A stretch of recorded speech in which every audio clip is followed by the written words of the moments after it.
In this quick and easy tutorial, I'm going to show you exactly how to move the Start menu back to the left in just a few clicks.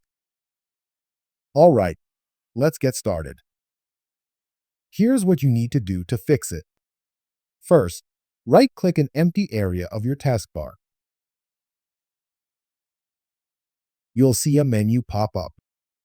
From the menu, click on Taskbar Settings.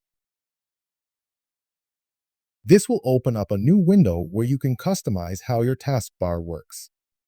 Next, scroll down to the Taskbar Behaviors section. It's near the bottom of the Settings window. Under Taskbar Alignment, you'll see an option that says Center.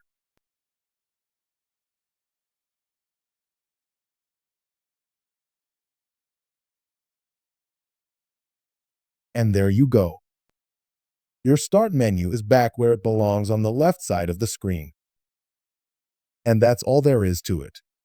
Super quick, super simple, and now your desktop feels like home again.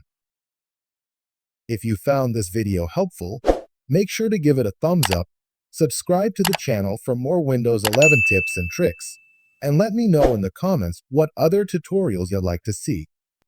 Thanks for watching, and I'll see you in the next video.